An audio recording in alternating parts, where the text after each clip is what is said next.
Se nam po sagi z nakupom 2 policijskih helikopterjev za nujno medicinsko pomoč obeta nova, tokrat z nakupom 2 novih policijskih čolnov.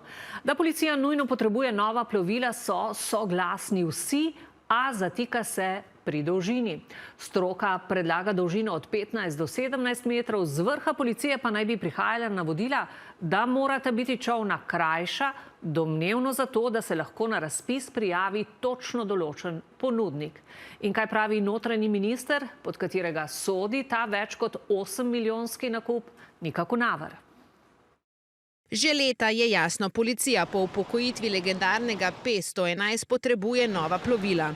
Predhodnik zdajšnjega notranjega ministra Aleš Hojs je že leta 2021 napovedal. Je že objavljen javni razpis za novo plovilo in prepričan sem, da ga slovenska policija v naslednjem letu lahko dobi. 4 leta kasneje in po 3 neuspešnih poskusih je delovna skupina, tako imenovana stroka, sprejela odločitev. Bistvena sprememba tehničnih zahtev, ki jo je podal uporabnik, to je pomorska policija, je, da se dolžina plovila povečuje, in sicer na 15,3 do 17 metrov. A po naših zanesljivih informacijah so se že kmalu po oddaji končnega poročila začeli pritiski, naj se predpisana dolžina plovil skrajša, da se bo na razpis lahko prijavilo tudi podjetje Iskra Brodogradilište 1 s sedežem na Hrvaškem. Pred 2 tednoma je na sedežu policije potekal sestanek, na katerem naj bi namestnik generalnega direktorja policije Igor Ciperle od vodstva koprske policije zahteval, naj delovna skupina popravi tehnične specifikacije. Na vprašanje, ali bodo pritiskom popustili, nam na PU Koper niso odgovorili, medtem ko vodstvo policije potrjuje, da se je sestanek dejansko zgodil. Zavračamo namigovanja, da bi se razpisne zahteve pripravljale v korist zgolj enega ponudnika. Nasprotno, želimo si transparenten in konkurenčen postopek javnega naročila, ki omogoča prijavo čim širšemu krogu ponudnikov.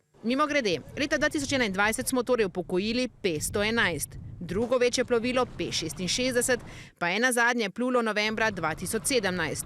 Po več kot 7 letih na kopnem, ko je takole propadalo v portoroški marini, so se odločili, da ga prodajo.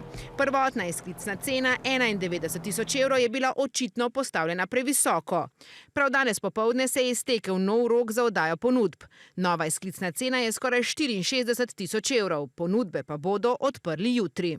Slovenska policija ima tako danes na morju zgolj 2 10 let stara manjša gumenjaka. Obema so letos zamenjali motorje in imajo, priznavajo tudi na policiji, večkrat tehnične težave. Prav zato so policisti primorani večkrat kar v sposojo čolna ribiških inšpektorjev. In kaj na vse skupaj pravi notranji minister Boštjan Poklukar, čigar ministrstvo, direktorat za logistiko, bo v kratkem objavilo razpis. Vrednost nakupa 2 čolnov naj bi sicer presegla 8 milijonov evrov. Pisno sporoča, da pričakuje, da bodo strokovne službe razpis pripravile in izpeljale v skladu z zakonodajo in zahtevami policijske stroke.